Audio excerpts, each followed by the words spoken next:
Siyanibingelela nonke balaleli.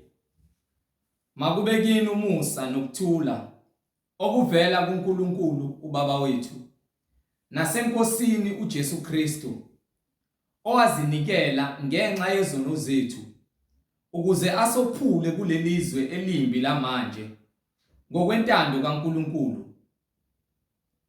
Siyanibingelela. Izwi leNkosi uJesu Kristu leli olilalele njengamanje. Izwi leNkosi uJesu Kristu.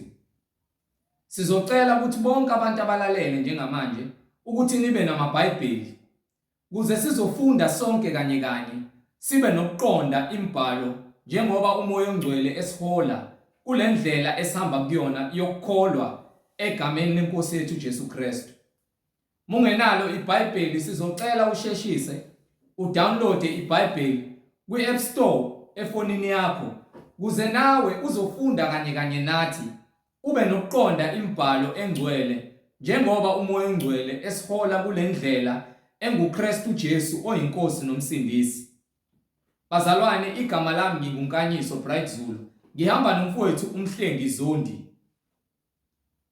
Sizocela ukuthi kubo bonke abantu abazothanda ukuxhumana nathi uma sebezwile izwi elishunyayelwa njengamanje bafise ukubhabhadiswa egameni leNkosi uJesu Kristu ukuba bathathe imininingwane esoyishiya njengamanje noma le oyibonayo kwi-screen mawubukele. Nalabo abanofakazi ngemisebenzi kaNkulunkulu ezimpilweni zethu befisa ukuthi abanye abantu bazi isiqiniseko sokuthi uNkulunkulu uthembekile nokuthi uJesu Kristu uyinkosi nomsindisi ezimpilweni zethu, uyikhombisile ezimpilweni zethu.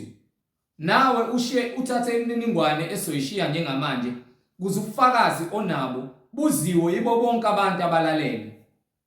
Wena onemibuzo mayelana neBhayibheli ungenakho ukuqonda, nawe ungathatha imininingwane esoyishiya njengamanje ukuze imibuzo yakho uzoyithumela uzokwazi ukuphenduleka uNkulunkulu mayivumile egameni leNkosi yethu uJesu Kristu. Ngizoqala nge-email address. Email address ithi izwilenkosi.ujesukristu@gmail.com. izwilenkosi.ujesukristu@gmail.com njengoba ubona ku-screen mawubukele. Ngilandelise nge-cellphone number. Cellphone number ithi 066 566 9245. 066 566 9245. Bazalwane, masivule ngomkhuleko simbonge uNkulunkulu ngalesikhathi esinaso sokuthi izwi lakhe lisanamandla okuthi lisithinte inhliziyo nezingqondo zethu ukuba siguqulwe siphenduke size kuKristu Jesu oyindlela neqiniso. Baba wethu osezulwini, malingcweliswe igama lakho. Umbuso wakho mawufike. Intando yakho mayenziwe emhlabeni njengasezulwini. Usiphe namhla isinkwa sethu semihla ngemihla. Usithethelele amacala ethu. Usipha amandla okuthethelela bonke abasonayo. Singangenise ebulingweni. Usipha amandla okunqoba nesitha uSathane ozama ukuphuphuthekisa ingqondo zabo bonke abantu bokuthi bangafinyeleli ekulazeni iqiniso neliphilileyo eliyindlela neqiniso nokuphila. Siyacela Nkosi ukuba uthinte inhliziyo zethu ngokuba umbuso ungowakho namandla nenkazimulo uze kube phakade. Amen. Bazalwane, angihambi ngedwa njengoba nibona manibukele. Sengishilo ngihamba nomfowethu uMhlengi Zondi ozobe sihola embula imfihlakalo ejulileyo. uMoya oNgcwele embula uKristu Jesu yena oyinkosi nomsindisi nayo yonke imibhalo eqonde kuye uKristu Jesu nembula ukuthi uyinkosi nomsindisi unguthembekile. Bazalwane, amkelani uMhlengi Zondi. Amen. Senibingelela bazalwane egameni leNkosi uJesu Kristu. Amen. Yena ongumnini mandla onke, ongumqali nomphelelisi webandla labangcwele. Sithi udumo lwakhe nezibongo zonke ngezakhe. Yena wakhe umhlaba wobeka esandleni sakhe ukuthi konke okukhona emhlabeni kukhona ngamandla akhe and kuyakuphela futhi ngamandla akhe ngokuba ngaphambi kwakho konke ekuqaleni kwakho konke kwakukhona ulizwi konke kwavela ngaye kanjalo njengokuba kwavela ngezwi kuyakuphela ngezwi ukuba isincwadi wona lo mhlaba esubekelwe manje ubekelwe ubhujiswa ngomlilo abanye ke bathi uNkulunkulu usekhohliwe isithembiso sakhe kepha isincwadi uNkulunkulu akalibali kuukuthi nje uyanibekezelela ukuba uthi hallelujah Jesus akusiyona intando yakhe ukuthi bonke abantu bayibhujisweni and futhi ukuthi nalabo ababi abenza imisebenzi emibi akathokozi ngokuthi bayabhubha uNkulunkulu unothando unomusa unesineke unokubekezela lezo zinto awuzitholi zonke kubantu uyamthola umuntu onothando kodwa uthola ukuthi isineke asikho uyamthola umuntu onesineke kodwa uthola ukuthi uthando alukho uyamthola umuntu okwazi ukubekezela kepha uthola ukuthi unenzondo kepha uNkulunkulu into ayizondayo iyodwa uzonda into embi akayifuni ukuba uthi ungalaleli kuyafana nokuthakatha so uma ungalizwa izwi lakhe noma ulizwa izwi lakhe wenza inhliziyo yakhe ibekhuni wena uyaziphembela intukuthelo uyaziqongelelela intukuthelo kaNkulunkulu ukuthi yehlele kuwe ngokuba isincwadi lesikhathi sentukuthelo ezayo sibekelwe labo abangamaphikankani abangafuni ukuzwa izwi kaNkulunkulu kepha ukuze wazi ukuthi wena uyisoni fanele uqale ufunde ngezindlela zikaNkulunkulu futhi uzithobe kuzona zonke izindlela zikaNkulunkulu ukuze wena uzothi masufika kaNkulunkulu ufike ngokuqonda so wazi ukuthi yini ekumele uyikhulume noma iyiphi indlela ekumele uziphathe ngayo uNkulunkulu uthobekile ngale ndlela eyisimangaliso engangokuba nendodana yakhe yafika yamfunza uma uJesu efika usifundisa indlela yokuthobeka ukuthi kwawuyena usuke ezulwini wafika lemhlabeni wazozibeka wazenza inceku wangazenza isikhulu noma wena wonke amandla awanikiwe ubaba ezulwini kepha waqhubeka wazibeka ngaphansi kwesandla sokuba inceku wangaphansi komthetho wawugcwalisa umthetho ngothando nangokubekezela ngakho ke nathi sisonke thina abantu abathi bayakholwa simelwe ukufunda ukuzehlisa ngokuba uthi uNkulunkulu uyabazonda abaziphakamisayo bonke abantu abaziphakamisayo uthi uNkulunkulu bayesihogweni ngokuba bagcina sebeziphakamisa sebezibeka nangaphezulu komthetho nangomyalelo kaNkulunkulu ngakho ke njalo uma sivula iBhayibheli sifuna ukufunda ukuthi uNkulunkulu iyiphi indlela afuna size ngayo kuyena uyibekiwe indlela so uma ke esiqhamuka uJesu athi uyindlela usho ukuthi yena indlela ekumele size ngayo uNkulunkulu ngokuba ngaphandle kwaJesu akukho kufinyelela kuNkulunkulu noma ngabe kuthiwa uyamthanda uNkulunkulu kepha uma ungamthandi uJesu uma ungafune ukuzwa lutho ngoJesu uma ungafuni ukuvuma uJesu ukuthi uyinkosi nomsindisi bese kuba inkazimulo kayise ngeke uzusondele kuNkulunkulu ngokuba uNkulunkulu noma uJesu uthando likaNkulunkulu alikhombisile kithi ingakho athi wanikela indodana yakhe yodwa njengoyozelwe walithanda kangaka izwe waze wanikela indodana yakhe ezoyenza umhlatshelo yathwala ubunzima yafela ulutho kepha ifela izono zethu ukuze sikwazi ukuthi sibuyisane noNkulunkulu kepha khona kunjalo uSathane akafunanga ukwamukela ngokuba uhlezi ezinhlizweni zabantu abaningi bavalekile amehlo bavalwe iveyili iveyili eyayikhona ngesikhathi sikaMose ngesikhathi iTabernacle lisakehlanu lize lifike eJerusalem lelo veyili savala amehlo abantu abaningi ngesikhathi thina siqhekezelwa iveyili ngokufa kaJesu. Abanye azange babone ukuthi iveyili siqhekezekile. Ingakho besagcina isabatha, ingakho besahlaba, ingakho besadla iphasika, benza iphasika. Ingokuba iveyili azange isuswe emehlweni abo. Lento leyo yenziwa ukunganikwa umoya ngoba lokho okubonile kokuqala ubambelela kukona ungasafuni ukufunda okunye. Okuyikona okugcwalisa konke ukuze uthi uma usowuza uNkulunkulu uze ngokuqonda. Ingakho abantu bengaziboni ukuthi bayizoni bayakholwa. Ingakho abantu bebulala, bezonda, benyanya, bephinga, befeba, bedakwa, bethakatha, bebesontweni bephatha amaBhayibheli. Abakwazi ukungipha incwadi lapho khona uJesu ethi lapha kwincwadi yaMatheyu usahluko 5 right.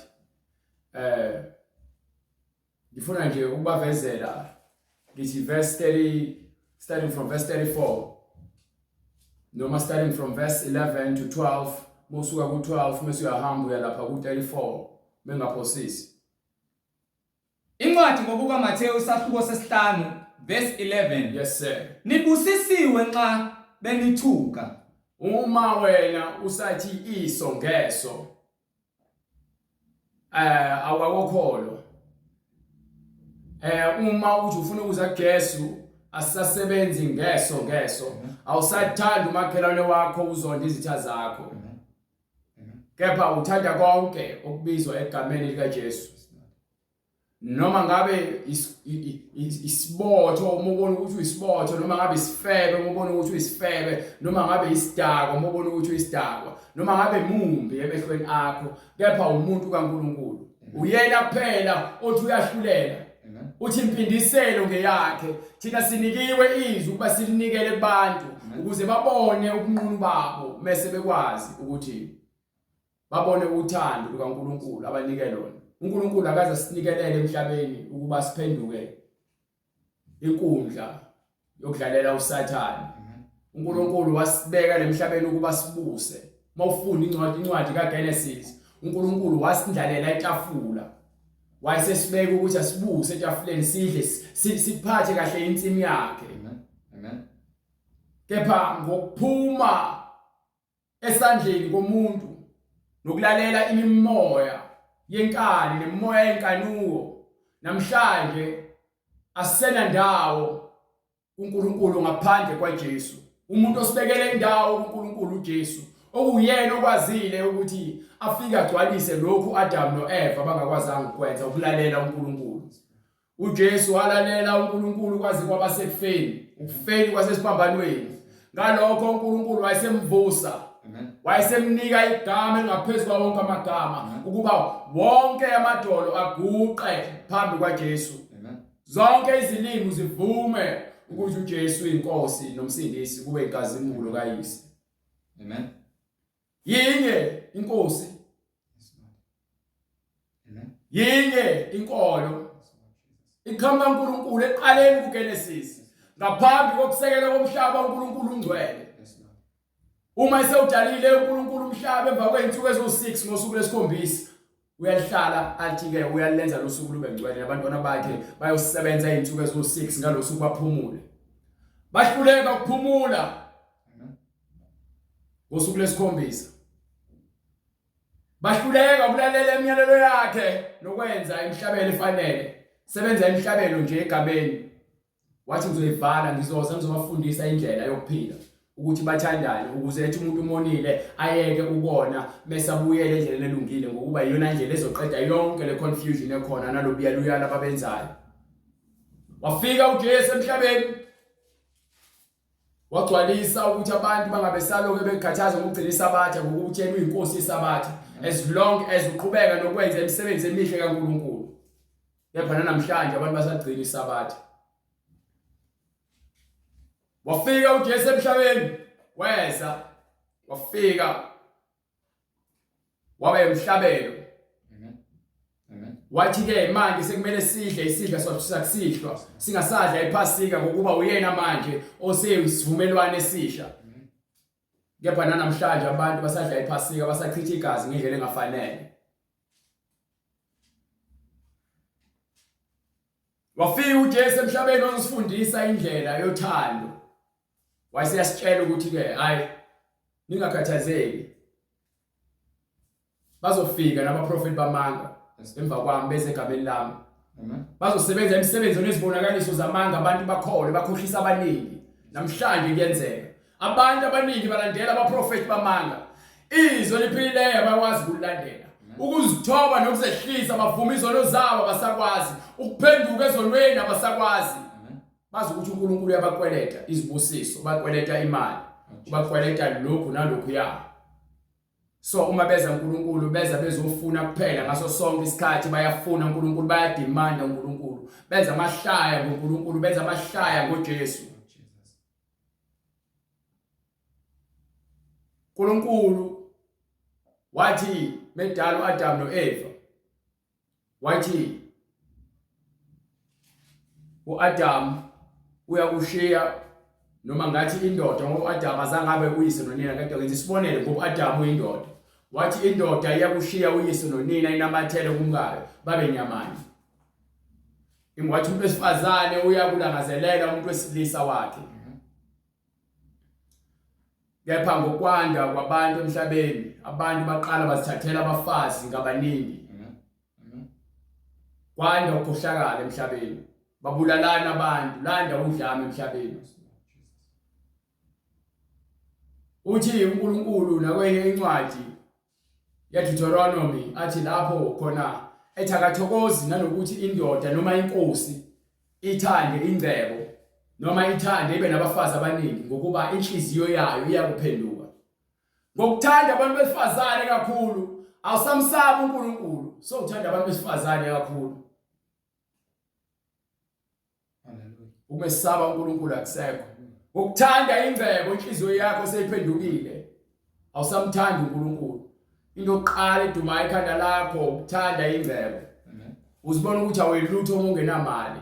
Wenza konke okusemandleni ukuze ube nemali. Ingakho ke namhlanje abanye bethwele bethatha abafazi nga4 nga3 bathi bakopela uDavide, bathi bakopela uSolomon. Lalela awuyena uSolomon and singaphansi kwesivumelwano esisha noNkulunkulu. And kuthiwa wonke umuntu othatha ofebayo noma owenza ukuphinga wesihogweni. Wawuphinga ngeso noma ngenhliziyo uxolelwe manje mawuphinga ngeso nangenhliziyo. Kuthiwa kuyokuba yini ukuthi ke ungene namehlo amabili esihogweni. Kepha uma ukuthi ke uyasiyeka isono uzongena neso elilodwa ekuphileni. Yokusiza ngani ukuthi uzuze izwe lonke kepha ulahlekele ukuphila kwakho. Uthandwa abantu bonke emhlabeni ube wenza izinto ezingasile. Vele abantu abenza izinto ezingasile benzela ukuthi bathandwe abantu ngicela mina. Yibona abantu abagcwele umoya kaSathane njengoba na TV usetshenziswa umuntu wesifazane omuhle ukuze enze imikhuba emibi. Bese bonke abantu besifazane abahle bagcwalele umoya wokungcola nokubola. Kusetshenziswa umfana oyikhama obukekayo ukuthi ukuthi enze imikhuba emibi. Either uzofeba noma uzobe isigebengu noma uzoqamba amanga. Imikhuba kaSathane leyo noma uzobulala. Uyabuka jabulisa inyama uyabona abantu benza imikhuba ubona ngathi hayi this is cool. Lokho hayi kuyajabulisa lokho. Ufuna ukubona njalo kanti awuboni ukuthi ufika nomgodi wokungcola okuphakathi kwena kaSathane. Iso iwindi lapho khona ngena khona isono. Inhliziyo ilapho khona isono khona sifike sihlale bese senza amacebo onke. Yabona le ndaba yokuhlukana phakathi kwezizwe, khona amaZulu, khona amaXhosa, khona amaSuthu, khona abelungu, khona amaKhaladi, nobani bane culture yakhe ne tradition yabo. Leyo nto leyo iculture ingayiculture kepha uma iphambene nomthetho kaNkulunkulu lokho sekuwumkhuba omubi. Sathane ungena. Yeah, Sathane uyangena. Uphela usihlukanisa kanjalo uSathane. uNkulunkulu uthi wakha izizwe zonke ngagazi linye. Kepha wena uzibona ukuthi ungcono kunamaXhosa. Meqhamuka umuntu ekhuluma isiXhosa uyamhleka engazi ukuthi lo muntu akasile ekhaya. Meqhamuka umuntu okhuluma isiZulu uyamgxeka uthi amaZulu anamakhanda aqinile. Wonke umuntu obonayo umZulu ukhuluma kanjalo. Ubona umlungu abelungu banemali. So ufuna ukumgebenga noma abelungu abadlulula. Bonke abelungu abazonda ngenxa ukuthi ke kwenzeka isimo sokuthi abalungu bacindezela abantu abamnyama laba abegcwele umoya kaSathane. Lalela. Akubona bonke abantu bangabaKristu. Noma ke abantu bayesontweni bonke abantu abangabaNkulunkulu. Ingakho uNkulunkulu ethi akubona bonke abathi inkosi kumina. Abayakubona umbuso kaNkulunkulu. Ngokuba uthi uNkulunkulu uhlola emidlinzo nenhliziyo yomuntu. Akomelise umuntu ngemisebenzi yakhe. Ngokuba uyayazi inhliziyo yomuntu ukuthi igcwele ukukhohlakala nokungcola. Vele khona abantu abakhulela ukuhamba bayofunda bafundele ukufundisa abantu izinto ezobungozi. Ukuze abantu bagcwale inzondo, bagcwale ubutha ngaphakathi. Abona nje osopolitiki basizakala ngezinto ngezimo zabanye abantu. Uma usopolitiki angeke usopolitiki onenhliziyo eqondile, inhliziyo zabo zigcwele ukukhohlakala abaningi babo. Bazonda abanye osopolitiki bakhulumana kambi. Lento le uNkulunkulu angayifuni. Kanjalo ke nabalandeli babo. Uyabheka uJulius Malema ne-EFF bazonda belungu.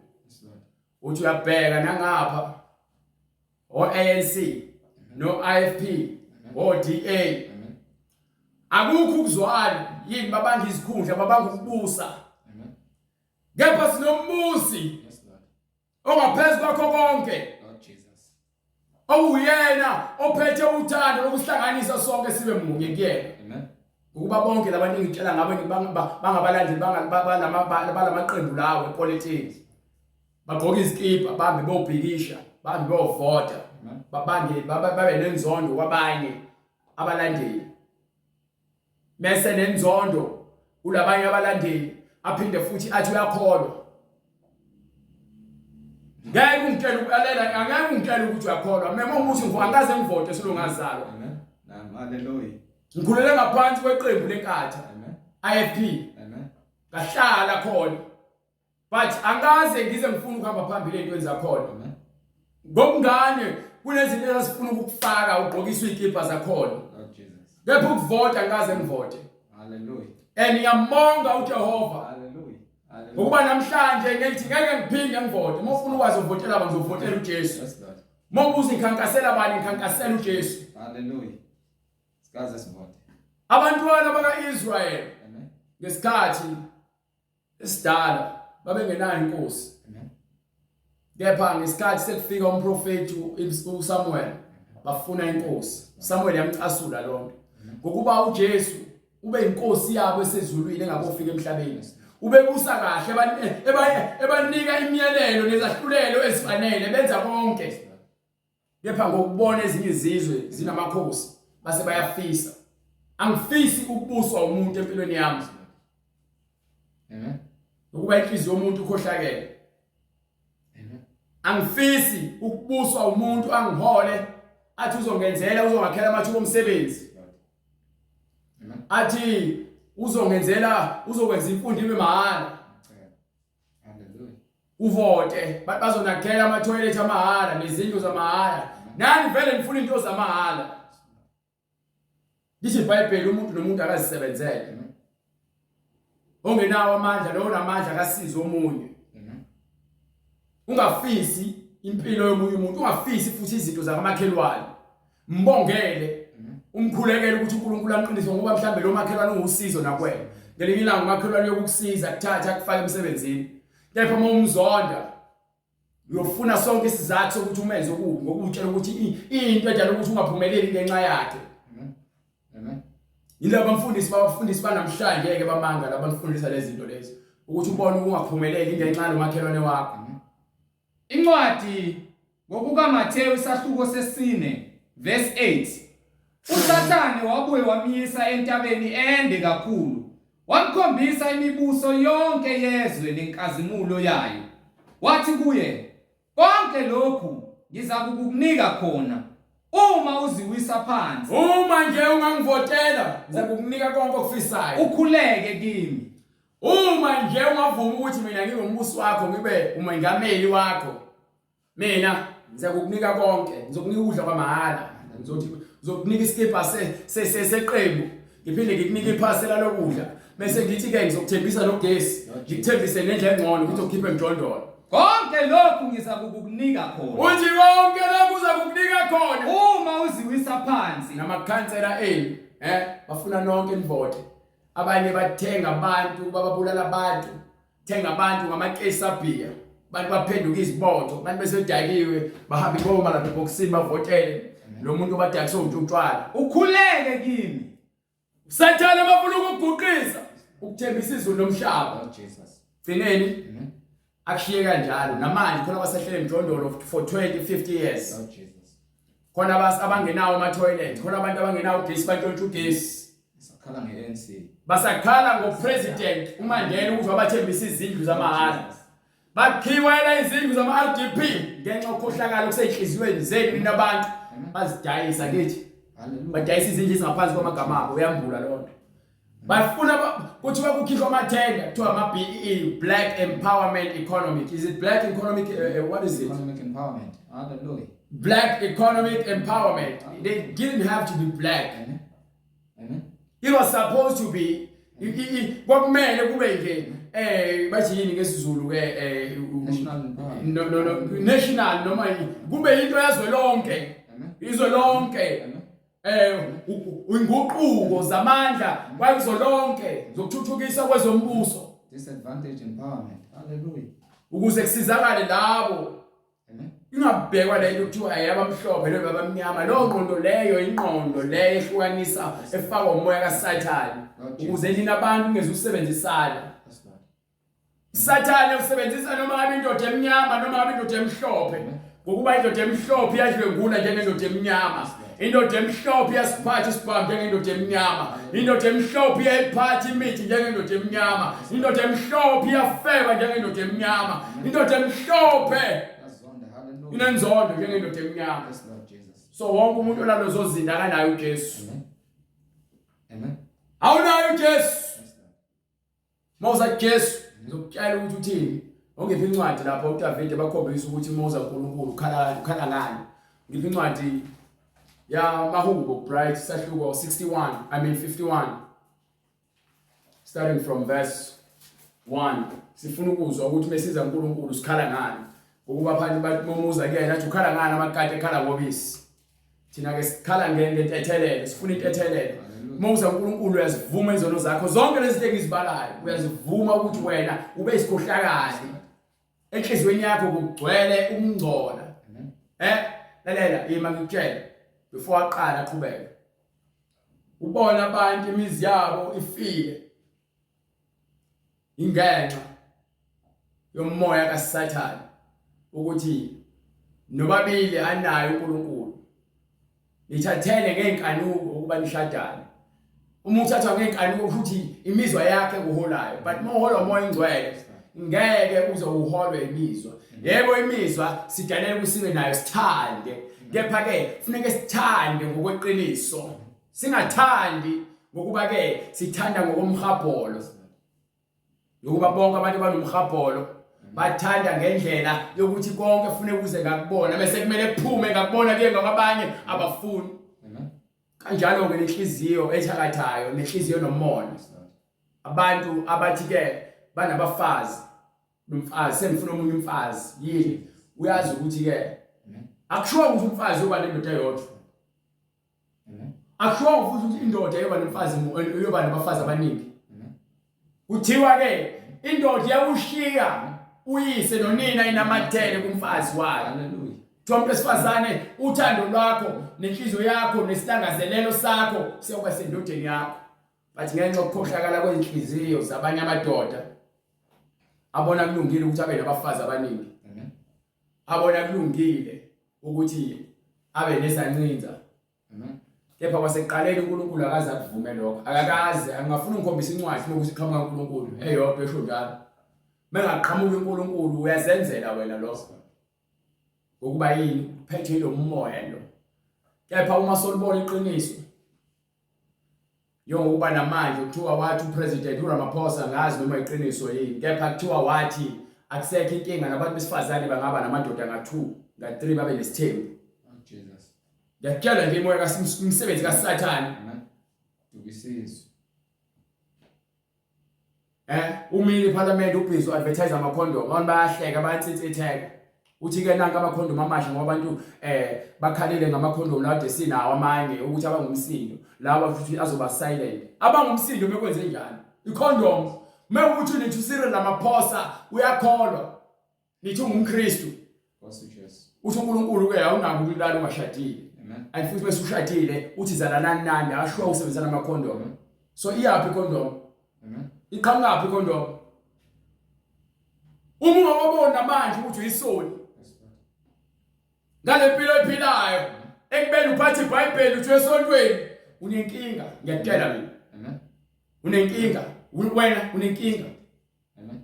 And futhi udinga uJesu kuphela, awudingi mina ngizokutshela leli ekutshela yona uJesu bese akulungisa. Amen. Akuphele libhithe. Amen. Akucangathe wonke amakhona lawa afuna ukuqhosha. Amen. Akwehlise wena oziphakamisileyo. Hallelujah. Buyele phansi uzohamba uhlala ulinde. Amen. Yoba imbhalisho Amen. ithi zehliseni izibeke ngaphansi ngesandla sona ngaphansi kwesandla sikaNkulunkulu esiphakemele ukuze kuthi ngesikhathi esifanele akuphakamise. Mawuziphakamisa wena uzokwehliswa. Amen. Ongiphe Incwadi amahubo isahluko 51. yes sir. Ivesi lokuqala. Yes sir. Ngihawukele. Ezindaba bright. Hallelujah. Ecelwayo yini bright? Indethelelo. Hallelujah.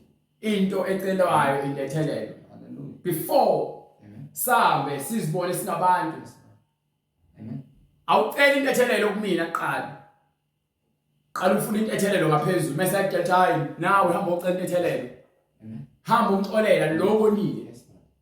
Ingakho imthandazo lethiwa ke sithethelele amacala ethu. Lento ekhulunywa uDavide ukhuluma uJesu kuyena ukuthi uyamfundisa ukuthi iyiphi indlela yokuza kumina. Iyiphi indlela ehanjwayo mawuza kumina. Indlela yokungcwela, indlela yokuzithoba. uDavide uyindoda ethobekileyo ngale ndlela esimangaliso. Ingakho uNkulunkulu enza isivumelwano naye. Wathi ke esihlalweni sakho sobukhosi ngiyakusibusisa kube sangona phakade esizukulwaneni sakho. Amen. Nanamhlanje isihlalo sikaDavide siyabusa. Amen. Wafika wahlala kusona uJesu emhlabeni. Wabakhombisa indlela. uDavide ngisho ukufunda incwadi kusula incwadi yaSamuel eqala ukubusa. Wayindoda enebuqotho, wayindoda ethobekile, efuna ukulungiswa, ebathanda abantu. Noma wona uSathane emhlasela kepha ke wazehlisa. Amen. Njengoba namanje ekhala akakhaleli ukuthi ucela intethelelo ngoba nakho uyazenzela ngokuba uyabona ukuthi isitha simlimazile. Asidelanga isitha zange sime ngani isitha saqhubeka simfuna. Amen. Sisebenzisa izingane zakhe ngenxa ukuthi wonile uNkulunkulu naye wayesembekelile vele isijeziso ukuthi noma ngeze ukubulala ngenxa ukuthi uzithobile esizulwane sakho kuzoba khona isiphithiphithi yangampela indodana yakhe yamvukela yafuna ukubulala yena yafuna ukuhlala ihlalweni sakhe sobukhosi esaphila. Hallelujah. Lord Jesus. uNkulunkulu wamvikela wasebenzisa bona abantu abaseduze kwakhe ukuba bamsolvele lezi zinkinga. Wafa ngokuthula esemdala ngobukhosi bakhe ayinikiwe ukuthenjisiwe. Amen. Ngihawukele. Solomon wona waphila kahle impilo yakhe yonke egcineni wona wathatha abafazi abakhonza abanye uNkulunkulu. Inhliziyo yakhe yaphenduka. Yes, Lord. uNkulunkulu. Amen. Azange akwenze lokhu kwenziwa ubaba wakhe. Asibone yodwa incwadi esikhombisayo ukuthi uDavide uSolomon wazithoba wacela intethelelo njengoba kwakhe. Uthini baba wakhe? Ngihawukele uNkulunkulu. Ngihawukele uNkulunkulu Ngomusa wakho. ngomusa wakho. Yesula iziphambeko zami ngobubele bakho obukhulu. Ngabe wena uyazazi yini iphambeko zakho kuNkulunkulu ngoba phela uDavide ucela intethelelo kuNkulunkulu. Ngabe wena njengoba uhleli nendoda yomuntu njengoba uhleli umfazi womuntu uthi uyakholwa njengoba wena untshontshe emsebenzini untshontsha yonke indawo ungafuni ukuya kuntshontsha ungafuni ukuya kuqamba amanga Ngabe uyazibona yini ukuthi wena uyisoni ngalokho? Lokhu uphuza utshwala manje sozowashintsha ngisho ukhala, ubhema ugwayi nensangu, uthatha idakamizwa. Sozowashintsha, uyafeba udayisa ngomzimba. Ufaka amawigi. Hamba nqunu, abantu besifazane bafaka amabhuluku abamboza amakhanda bayagunda futhi namhlanje abantu besifazane. Abayiboni inkinga ngalokho le, kepha bamakhola basindisiwe. Bayahleba abantu. Banenzonda abantu. Amen. Amen. Ngabe uyazibona yini ukuthi uyisoni noma uziboni? Jesus. Ngoba phela ayikho incwadi esekela isono. Yes, Lord. Ayikho noyedwa incwadi esekela isono. No. Le Bhayibhelini siyashumayela namhlanje iBhayibheli sesinesikhathi elishumayela. Ayikho neyodwa incwadi esekela ukuthi wena uhlale esonweni. Hallelujah. Oh, baphela incwadi yamaRoma 6:1. Cela into ethelele uNkulunkulu manje usanesikhathi. Izicelele ngokuba akekho ozokucelela. Thina sishumayela ivangeli lokucela into ethelele. Abafundisi benu bamanga. Yes, Lord. Nabaprofeti benu bamanga, nabapostoli benu bamanga. Bashumayela ivangeli lo plastic bandayisela uswidi kuphela. Amen. Niyawuthenga uswidi ngokujabula nidle. Ingakho niye emasontweni nezono niphinde niphume nazo. Ningasiboni isidingo sokuthi nina nishintshe niguquke. Ukuba nizibona niyafunda amaBhayibheli but nithanda amavesi athize. Umuntu othi unevesi athandayo ele favorite yakhe eBhayibhelini akakholwa lo muntu. Amen. Amen. Because uthanda lele vesi elifunwa inhliziyo yakhe. Lamanye amavesi wasebenzisa kwabanye abantu ulwa ngawo. Hallelujah. Kunabantu abalwa ngeBhayibheli. Yes, Lord. Bethuka abantu ngeBhayibheli. Begxeka abantu ngeBhayibheli. Ababalungisi iBhayibheli lokulungisa isimilo liyakuvezela ubunqunu bakho bese emva kwalokho liyakutshela indlela ekumele uyihambe kuKristu. Amen. Ngiphe Incwadi kwabaseRoma isahluko 6, right? Isahluko 6. Oh no, isahluko Verse sesithupha. 1. Ufuna ukuyisho Isahluko sesithupha ivesi lokuqala. ivesi lokuqala. Ngakho ke siyakuthini na? manje asike sibheke ukuthi ke ngabe uNkulunkulu uyavuma yini ukuthi sihlale esonweni uma sesimvumile uJesu. Ngoba phela abantu engikhuluma abantu bayesontweni uzathi ngizomesa uqedile la hambe ngifundela incwadi yesithathu yamaRoma isahluko 23, right? But ke ngifuna nje uqala uqedele la. Ngifuna ukunitshela something uzohamba uyifunda le ncwadi ukuze ngichaza. Funda leyo Ngakho siyakuthini na? Siyokwenza njani na? Yini esiyakuyisho? Sihlale sonweni. Kumele yini siqhubeke sihlale esonweni Ukuze kuvame umusa ukuze na? na umusa esunikiwe lo musa wothando wande. Kufanele yini sihlale esonweni? Qhana kanye. Kufanele yini kanyiso ngiyongixolela sihlale yini esonweni? Qhana kanye. Thina esafa maqondana nesono. Sifile maqondana nesono. Singa Uma wena sowuphendukile ezonweni zakho sowufile maqondana nesono. Uma mawukuthi bowuqondene nesono kanje. Uma wena sowusindisiwe awusekho wena isono sesisodwa wena inyama yakho seyifile maqondana nesono. Thina esafa maqondana nesono. Singabuye sihambe kanjani kuso na? Uzohamba kanjani esonweni sowukhishiwe kusono? Kumbe anazi yini ukuthi Uzohamba kanjani endleleni ekuthiwa uyakhishwa kuyona? Ukhondiswe indlela efanele. Uphindela kanjani kuyona uma kukuthi ngempela wena usindisiwe? Asike sibheke nje usindiso. Waphela iBhayibheli lensindiso. Uzathi uJesu insindise yabaJuda ivela kubaJuda. Kepha isikhathi siyenza elisona manje lesikhathi lapho khona abakhulekayo uNkulunkulu beza kuyena ngokomoya. Beza kuyena ngokomoya nangeqiniso. So manje iqiniso ngabe likhona yini kuwena? Siyabuza mzalwane ukuba iqiniso ngabe liyaphila yini kuwena? Lingaphili iqiniso ngoba kulivuna wena kuphela. Iqiniso maliphile noma kuthiwa libhlungu inhliziyo yakhe iyashayeka. Ilungisa wena egcineni ukuthi ube umuntu ofana noJesu. Ngeke ufane noJesu usazibona ulungile wena. Uma uzibona wena ulungile soze wafana noJesu ngeke. kumbe anazi yini ukuthi sonke esabhaphathizelwa sonke thina sibaphathele kuKristu Jesu sabhaphathiselwa kukho ukufa kwakhe na. ngiyabona ngesikhathi kuthiwa ke sabhaphathisele ukufeni kwakhe ngesikhathi uJesu indodana kaNkulunkulu ileke esiphambanweni yafa lenyama yesono yabulawa kwase kuvusa umuntu omusha umuntu wenkazimulo lo muntu wenkazimulo uyena lo wayezulwini. Yes Lord. Namanje ke siyakutshela nje ukuthi uJesu azange abe isoni. Yes Lord. Ingakho afela esiphambanweni wasiyavuswa ngosuku lesithathu wayezulwini. Namhlanje nawe uma ulizwa izwi lakhe liphila kuwena uma usufa thiwa ufile ukufa uthi uphile uphakade uJesu. Hallelujah. KuJesu. Amen. Amen. Athi uphile uphakade. Uma uphile uphakade kusho ukuthi ke wena uma ungatholakala unesono wena ngeke uze ufe.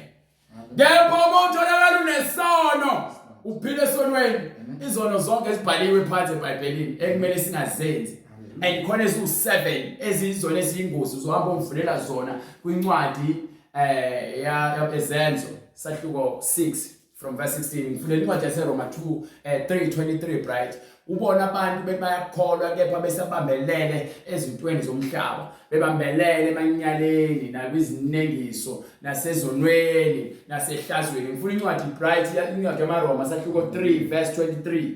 Hallelujah. Incwadi kwabaseRoma isahluko sesithathu verse 23. Ngokuba bonke bonile basilalelwa inkazimulo kaNkulunkulu. Sonke sonile. Lalela sonke sonile. Umusa kaNkulunkulu manje usimele usuthola. Amen. You understand? Amen. Ngeke balungisisiwe ngesihle ngomusa. Awuhambe kule wesibili akuyona ngifuna ahambe kwincwadi yesibili. Ngifundele ufuna 23 right. Incwadi kwabaseRoma isahluko sesibili verse 23. Yebo. Wena ozibonga ngomthetho udumaza uNkulunkulu ngokweqa umthetho na. Wena othi uyazibonga ngomthetho nina abantu eniyakholwa. Niyakholwa ngithi. Niphatha amaBhayibheli esontweni. Kepha nenzani? Hallelujah.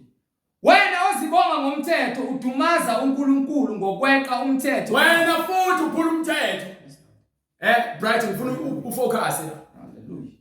Wena uphethe umyalelo kaNkulunkulu eBhayibheli hayi ngenhliziyo yakho namanga ngenhliziyo yakho ukuzidwalele nje uxuxuxushu nokufebe nokuthanda wena uqobo lwakho nokuthanda imali nokudakwa nokuqamba amanga nokuphinga nokuba umthakathi nokuba isidakwa ube isibothe etshwaleni ube uyisibhemu ubhema ugwayi izona zinto ezingenhliziyweni zakho uthanda iTV nalelizwe into uzakhona ezibolile. Amen. Amen. Kepha wena uthi-ke uphethe iBhayibheli nje esontweni uzufuna ubizwa ngomzalwane ugqoke kahle niyasweka nifaka ama-perfume abizayo abanye bafaka ama-gold chains bafaka bagunda itayela ukuyela esontweni kuyodlisa ey'nganeni. Udumaza uNkulunkulu ngokweqa umthetho na. Niphethe iBhayibheli kepha nina nikwazi ukwenza izinto eziphakathi eBhayibhelini nidumaza umthetho kaNkulunkulu ngokweqa mesithini emva kwalokho. Ngokuba igama likaNkulunkulu liyahlanjalazwa phambi kwabezizwe ngenxa yenu. Igama likaNkulunkulu liyahlanjalazwa ngenxa abantu abaphatha amaBhayibheli ababaya esontweni. Kepha bese bephuma esontweni bahamba bayojola abaningi ngamabonda bahamba bayongena ngamafastela beqa izingcingo bangena ngamawindi abanye bahamba bayohlisa insango babheme abanye bayadakwa bayaphinga abanye baphuma esontweni ahambe ayoqoqa imithi ahambe agibele imshanelo waphela kuthiwa bathanda agibele imshanelo. Amen. Bahamba Sunday chill out. Uyaphuma esontweni athi ugqokile ngendlela ehloniphekile suyahamba manje suyoshintsha ufake ibhuluku ufake iwigi pende ubuso afana bafake izikipa ezincane eziveza izifuba noma skinny jean sebehamba ngazi ukuthi bayi something baqumba wallet bohlala kuma lounge bahlala kuma lounge baphuza obhiya baphuza amaside baphuza ogoloko badakwe badanse bayadlisa. Hallelujah. Message bexoxa bekathi udlala umculo lo bebhema ugwayi ade ngisacaweni ngiphuma eKerk. Hallelujah. Hawu uyasonda ukhoza sebeyavezana ukuthi hayi mina ngikhonza hayi ngiphuma esontweni elukuthi. Hallelujah, umkhohlise uMarumelo. Hawu, uphuma esontweni. Kwaba manje uhlelo etshwaleni. Hallelujah. Lithini iBhayibheli? Hayi, siphila ngaphansi komusa. Siphila ngaphansi kwegrace, basho njalo. Mase befuna ukwenza imikhuba yabo. Yathi iBhayibheli lithini incwadi yamaRoma? Sahluko 6 verse 1. Lithi ikenzeka yini thina safa amaqondana esono. Siphinde futhi sibonakala esabisonweni ukuze umusa wande. Lo grace uyanda ngesikhathi uhlelo esonweni. Lithi iBhayibheli qha nakaya. Ngalokho igama likaNkulunkulu liyahlanjazwa ngenxa yenu. Zikhohlakala. Ngokuba igama likaNkulunkulu liyahlanjazwa phakathi kwabezizwe. Liyahlanjazwa phakathi kwabantu abangamazi uNkulunkulu ngenxa yenu. Njengalokho kulotshiwe. Njengoba kuthiwa kubhalwe phansi. Yonke into ibhalwe phansi. Ukuthi abantu baphethe umthetho. Utshela abantu ukuthi bangaphindi uma esontweni. Aningaphindi. Kepha wena uphezulu uphinga nabafazi babantu esontweni. Oh Jesus. Lithi iBhayibheli umuntu wesifazane akavumelekile ukuthi ke abe umfundiso uma ephakathi kwebandla. Kepha wena unkosikazi wakho uzoma la phambi kwepulpit. Thuma umfundisi. Amen. Khona futhi ubaba oshumayela kahle kepha manje siyajideka ubaba ubani ubani sibonga baba Madlala umkhulekise bazalwane. Hallelujah. Baba Madlala mdala kunami kepha ngokweBhayibheli iBhayibheli liyayiphika nemfundiso ayenzayo. Amen. Amen. Angazi igama lebandla lakhe kepha libandla lasePine Town. Amen. eThekwini. Yes Lord. Lithi iBhayibheli abavumeleki uzibiza umpostoli noma ngizwa kuthiwa umpostoli ngathi uzibiza umpostoli ngizwa kuthiwa umpostoli. Hallelujah. Umpostoli umuntu ophethe izwi njengompostoli Paul owabhala incwadi yaseKorinte eyiseKorinte. Amen. Incwadi yaseKorinte yokuqala sahluko 14 verse 34 wayibhala umpostoli. So umpostoli owambulelwe ngeBhayibheli uyezwa lento le ayifunde ebandleni. Awunayo unkosikazi wakho ukuthi uzokuma umfundisi. Kunamadoda ebandleni nabantu abadala nobhuti ababekiwe ukuthi benze imisebenzi yasebandleni bakhethe ngokuthembeka kwabo. Waye ukhethe umfazi wakho ukuthi ahambe amisa amatayini noma ke ame phambi kwabantu ebandleni. Incwadi yokuqala kwabaseKorinte sahluko 14. Yes sir. Verse 34. Yes sir. Abesifazane mabathule emabandleni. Kwenzeka kanjani ukuthi umfazi wakho ame phambi kwepulpit ame ashumayele ngevangeli? Lithini iBhayibheli? Abesifazane mabathule emabandleni. So uma wena ufuna ukuyilandula noma ukuyisekela lento oyenzayo uyilandula ngaliphi ivesi eBhayibhelini ngoba phela iBhayibheli limila lishiki. Ubani kumele simkholwe? iBhayibheli ekuyilona eliphefumulela umoya kaNkulunkulu noma umuntu ozalwe manje ngo1960 or 1950 or 1970 or 19 bani? Ngokuba kabavunyelwe ukuba bakhulume. Akekho umuntu wesifazane ovunyelwe ukuthi ame phambi kwebandla lencwadi yokuqala kaTimotheo Bryce. Kepha mabazithobe. Mabazithobe ngoba yini? Njengokuba usho njalo nomthetho. Usho bani Bright? Usho njalo nomthetho. Umthetho wabani umthetho? Jesu Kristu. Manje inake ubani kumele simlalele? Amen. Amen. Siyabuza phela ngoba ninawo amabandla yawo amasindiso. Kepha iBhayibheli why siliyeka ukulandela imfundiso esiphakathi sikhethe lokhu okuzokwenza ukuthi sizwakale ngathi siyisixwebhu mesishumayela. Hallelujah. Ngokuba igama likaNkulunkulu liyahlanjalazwa phakathi kwabezizwe. Igama likaMoyingcwele liyahlanjalazwa phakathi kwabezizwe. Ngenxa yenu, njengalokhu ngenxa yenu kulotshiwe njengoba kubhalwe yonke into ibhalwe phansi. Ngeke uthi uzosirobha. Amen. Noma kuthiwa ushumayela kahle but uma kuphula omunye ithi incwadi yaloluzana yaJakobe lapha yasahluko 2 ithi noma ngabe kuthiwa ugcina owodwa yalemnyalo kepha ugcina yonke uphula owodwa unecala kuyona yonke. Amen. Incwadi yaJakobe sahluko 2 Bright ngifuna ukuvula lapha from verse 6 to verse 7. Hallelujah. Incwadi ekaJakobe sahluko sesibili verse 6. Kepha nina namdumaza ompofu. Nina niyabadumaza abampofu niyakhetha. Kepha nina namdumaza ompofu abacebileyo abanincindezeli. Usifundela uma ukuthi awufuni ukufunda Bright. Abanicindezeli nina abanihuduleli emacaleni na. Niqindezela abantu abahluphekile. Abantu abayiqembu abancindezeli nje kodwa sikhuluma ngosopolitiki nabo bonke abantu abanenkampani akubona bonke kepha iningi labo. Akubona bonke vele abantu abayizona. Kepha iningi labo ukuba uNkulunkulu uthi angeke azishiye kungekho nengcosana. Abahlambalazi igama elihle enibizwa ngalo na. Bonke abantu abayikhulu mase bedlule emgaqweni khona sigokothayo siphethe amabhayibheli utheke emontweni athi abobuke lapho. Lo Jesu babani ngani pho imali bambe ngemoto. Lord Jesus. Ngoba naku usihamba ngeenyawo sishiswa ilanga sijulukile simnyama. Lord Jesus. Ngoba naku usihamba ngembadada. Wenziwa inhlekisa. iBhayibheli singazibekela ingcebo emhlabeni. Uthi la le ngcebo yabi owafakazela bright ke phela incwadi yaJakobe. Hallelujah. Kepha uma nigcina umthetho wobukhosi ngokombhalo wokuthi wothanda umakhelwane wakho njengalokhu uzithanda wena. Yebo. Nenza kahle. Wenza kahle uma ugcina umthetho wokuthanda umakhelwane wakho njengoba uzithanda wena. Kepha uma nikhetha abantu. Kepha uma unokukhetha ubuso babantu. Nenza isono. Isono izindaba ithini? Isono. Nilahlwa ngumthetho. Yonke into oyenzayo ephikisana neBhayibheli isono. Nilahlwa ngumthetho njengabaweqayo. Ulahlwa yini noma thi uyakholwa? Niphambanisa izinto ezibhalwe phansi eBhayibhelini wenza isono. Umthetho oqala uthando. uNkulunkulu uthando.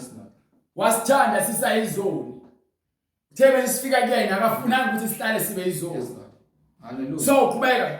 Nilahlwa ngumthetho njengabaweqayo. Yebo. Ngokuba ogcina wonke umthetho. Ngokuba noma ngabe kuthiwa ugcina wonke umthetho. Kepha akhubeke kowodwa. Kepha bese ukhubeka kowodwa. Uneqala kuwo wonke. Uneqala kuyo nayo ezwa bamadlala. Umdala ngiyahlonipha baba. Noma ngathi baba mdala madlala. Ngoba iBhayibheli ithi akabizwa oyedwa umuntu nobaba lemhlabeni. Elder Madlala. Hallelujah. Baba umdala umadlala. Phela thina abantu abakhuluma isiZulu sakufundiswa lezo zinto sozibuye zinamathelo olimini. Kumele siloke siziwasha sizibuculula ngokuba zona eza uNkulunkulu uthi uma sibiza abantu ngobaba emhlabeni nathi siyamthuka ubaba oyedwa lokuzalayo nalosezulwini. Amen. So la emhlabeni sina iBhayibhelini uthi ubeke abapostoli, wabeka abaprofeti, wabeka abavanjeli, wabeka abafundisi. Amen. Wabeka no pastor. Ngakho ke uthi singajabuleni futhi ukubizwa ngalamagama lawo. Amen. Uthi masibe yisebenzi sibe yinceku. So mdala madlala. Yes Lord. Wena oholi bandla.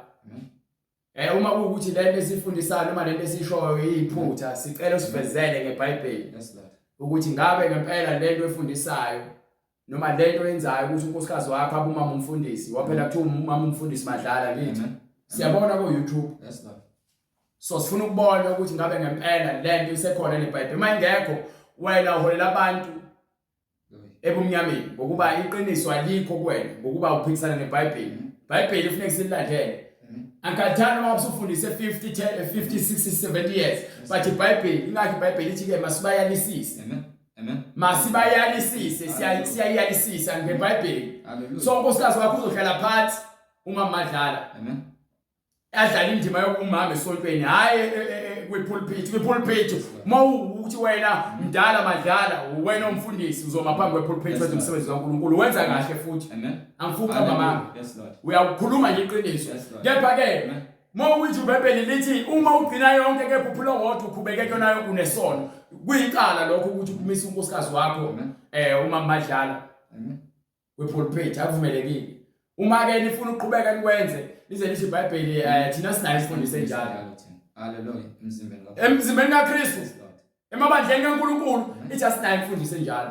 So sinokugcina izwi laNkulunkulu ngoba linjalo singazenzeli ukuthandwa yithi. Amen. Amen. So ngiyazi abantu bayasaba ukukelana amaqiniso kepha simele ukukelana amaqiniso ngoba iqiniso uthi uJesu ke liyakusindisa. Uma indodana yomuntu ikhululile ukhululiwe. Hallelujah. Iqiniso lingumsindisi. Amen. Iqiniso linguJesu. Ithi incwadi lapha kwincwadi bright ngiphe usahluko 1 kaJohane. Ufuna isahluko 1 kaJohane verse 16. Ukuthi uJesu wenza ngani Incwadi ivangeli ngokuka John isahluko sokuqala verse 16. Yebo. Ngokuba ekugcwaleni kwakhe samukele sonke umusa phezu komusa. Samukele umusa phezu kwani? Komusa. Ngokuba umthetho wanikezwa ngoMose. Umthetho Wanikezwa ngoMose. kepha Umusa neqiniso. umusa neqiniso Kwavela ngoJesu naye Kristu. siza nawo kuphela thina. Umusa neqiniso ngaphansi kwesisekelo somthetho kaMose. Ngoba uJesu ugcwalisile ngomusa neqiniso. So sisami kwisisekelo somusa womthetho neqiniso. Yona into esimele leyo. Ukuze bonke abantu bahambe ngendlela efanele. Beze kuJesu ngendlela efanele. Amen. Yayizi iBhayibheli ongiphe lapha kwincwadi yaseEfesu bright 4:4 bese siyavala. Mfawula kwincwadi. Awusangiphanga incwadi yezakha ngoba ayikho inkinga. Izona bayazazi izona. Sizophinda sibambulele. Kepha manje ngifuna Incwadi kwabaseEfesu isahluko sesine ivesi lesine. Yebo baba. Munye umzimba, munye umoya. So uma kukhona umzimba omunye lo mzimba uyibandla likaKristu. Sonke sike emzimbeni kaKristu sibandla likaKristu. So uma sike emzimbeni kaKristu sibandla likaKristu, munye umoya esiuphefumulayo, yinye inkomishi esiphuzela kuyona. Njengalokho nabizelwe ethembeni linye. Sibizelwe entweni eyodwa, ithemba linye lokubizwa kwenu. lapho sibizelwe khona. Yinye inkosi, Yinye uJesu munye uJesu akahlukanisiwe phakathi nendawo. yinye inkolo, Yinye futhi inkolo ubungcwele akahlukanisiwe phakathi nendawo. munye umbhaphathiso, Sibhaphathiswe egameni likaJesu Kristu. munye uNkulunkulu, Munye umoya oyingcwele. uyise wabo bonke. Uyise wethu sonke. So ngakho ke ilento engishoyo ukuthi sonke kufanele senze into ebhalwe phansi eBhayibhelini. Emabandleni indlela esihola ngawo amabandla into ebhalwe phansi eBhayibhelini. Asiphume eceleni. Ophezu kwabo bonke. Asiphumi eceleni. Sihleli kwisisekelo semfundiso eyodwa. Okubo bonke. Ophakathi kwabo bonke. Kubo bonke. Uphakathi kwabo bonke. Hallelujah. Hallelujah. Ingakho ke sintela sithi uma ibandla lakho lingahambi ngento ebhalwe phansi, phuma lapho. Awunakulandela umuntu ngoba naku uthi uyamazi noma ngabe uyamthanda. Unokuthanda umuntu noNkulunkulu. Zikhethele namhlanje ukuthi ubani uzomlandela. Umoya ingcwele ozolandela abantu. Ngakho ke ngiphi incwadi yezenzo. iBhayibheli limile alishintshi. Njengoba lithi ke munye umbhaphathiso siyakuvezela futhi ukuthi incwadi ithini. Ngiphe bright incwadi yezenzo sahluko 2 verse 38.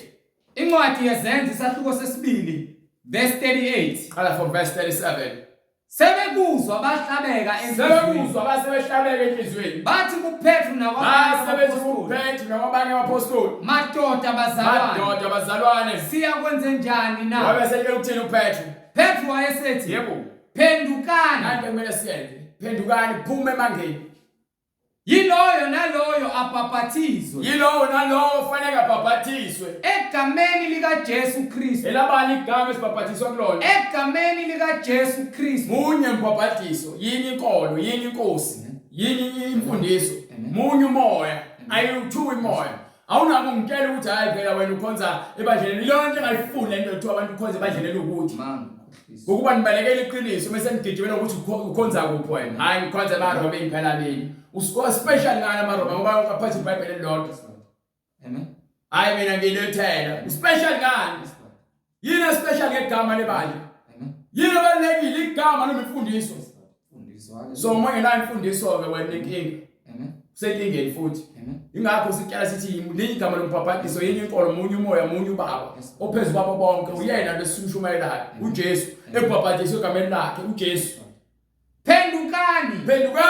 Yiloyo naloyo abhaphathizwe. Yilowo nalowo abhaphathiswe. Egameni likaJesu Kristu. Egameni likaJesu Kristu. Kukho ukuthethelela kwezono zenu. Kukho ukuthethelela kwezono zenu. Khona niyakwamkeliswa isiphiwo sikamoya oyingcwele. Ukuze nithole isiphiwo sikamoya oyingcwele. Ngokuba isithembiso ngesenu nesabantwana benu. Ngokuba isithembiso lesi sibekelwe thina labantwana bethu esabo bonke esabo abakude bonke abakude bonke inkosi uNkulunkulu wethu eyakubabiza bonke inkosi uNkulunkulu wethu iyakubabiza so ubiziwe uma izwi likufika likuthinta inhliziyo ukuba uzibone ubunqunu bakho uNkulunkulu kubizile ngakho ke usuyothi uma ulizwa lelizwi likuthinta usithinte eminingwane sishiyile yonke uma unobufakazi ufuna ukusinika bona noma unembuzo ephathelene neBhayibheli usuyosithinta sikwazi ukuthi ke sisambulelane noma sidlulise lo mbiko wobufakazi uNkulunkulu akunike wona ngamandla nobukhosi egameni likaJesu Kristu siyabonga sithi uBright ngicela sivele umkhuleko